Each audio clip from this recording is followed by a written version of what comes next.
আসসালামু আলাইকুম। এই যে ওহুদ পাহাড় দেখা যায়, ওহুদ পাহাড়টা ৮ কিলো ৭-৮ কিলো লম্বা হবে। এই আসেন এনে ওহুদ পাহাড় সম্পর্কে কিছু কথা বলি।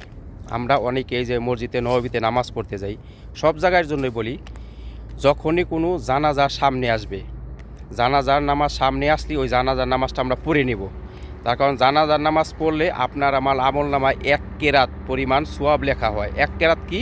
হাদিস শরীফে আসছে যে এই ওহুদ পাহাড়টা দেখালাম, যে এই ওহুদ পাহাড় সমান হলো ১ কেরাত। যে খালি জানাজার নামাজে শরিক হয়ে জানাজার নামাজটা পড়ে তার জন্য ১ কেরাত সোয়াব লেখা হয়। আর যে জানাজার নামাজ পড়ার পরে ওই লাশের সাথে কবরস্থান পর্যন্ত যায় এবং মাটি দেওয়ার সাথে যতক্ষণ পর্যন্ত মাটি দেওয়া শেষ হয় ততক্ষণ সাথে থাকে, তার আমল নামায় ২ কেরাত সোয়াব লেখা হয়। ১ কেরাত হলো ওহুদ পাহাড় সমান হলো ১ কেরাত সোয়াব। আর যে কবর দেওয়ার পর ওই পর্যন্ত থাকে তার আমল নামায় ২ কেরাত সোয়াব লেখা হয়। এখন কথা হলো, অনেকেই এই যে মসজিদে নববীতে যায় নামাজ পড়তে যায়, তো অনেকেই দেখি যে ফরজ ২ রাকাত শেষ হলে ফরজ নামাজের পরই ১ মিনিট অথবা আধা মিনিট পরেই দেওয়া যায় জানাজা নামাজ শুরু হয়। অনেকেই নামাজ পড়ে, অনেক বাঙালি আছে দেখছি নামাজ না পড়ে চলে আসে, ফরজ নামাজ শেষ তাড়াতাড়ি বাইরে চলে আসে। আমি সোয়াব থেকে বঞ্চিত হয়ে দিছি। আজকে আপনার আমার এলেম নাই বিধায় আমরা এই আমল করতেছি না।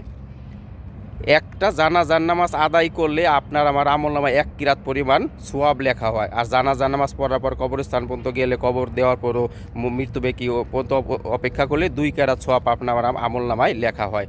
একটা নেকির জন্য পরকালে আমি আমি আমি আপনি, মা বাপ, ভাই বোন, আত্মীয় স্বজন সবার কাছে যাব, কেউ আপনাকে আমাকে একটা নেকি দিয়ে সাহায্য করবে না। কঠিন মুসিবতের সময় হলো হাসরের ময়দান, ওখানে কেউ কাউকে চিনবে না।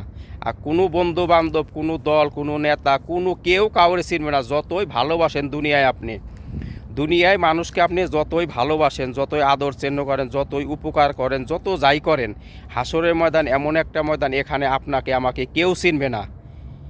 একটা নেকির জন্য ধারে ধারে ঘুরবেন, কেউ দিবেন আপনাকে, কেউ আপনাকে স্বীকারই করবে না, কেউ আপনার কিছু হয় কিসের জন্য? যদি নেকি চাই বসেন, সেই জন্য আসেন আমরা বেশি বেশি নেকামল করি। যেই কাজ করলে নেকামল আপনার আমার আমল নামায় লেখা হয়, যদি কাজ না করতে পারি, যারা করে তাদেরকে সাপোর্ট করি, সমর্থন করি, সহযোগিতা করি। ভালো কাজ করলে যে এরকম সোয়াব, ভালো কাজে সাহায্য সহযোগিতা করা তেমনিও সোয়াব। সেই জন্য আসেন আমরা এই ব্যাপারে সতর্ক হই। আমরা তো অনেক গাফেল, আমরা নেকিরে নেকি মনে করি না। বুঝে আসতেছে না এখন আমাদের, বুঝে আসবে একদিন, তখন বুঝে আসা কোনো লাভ নাই ভাই।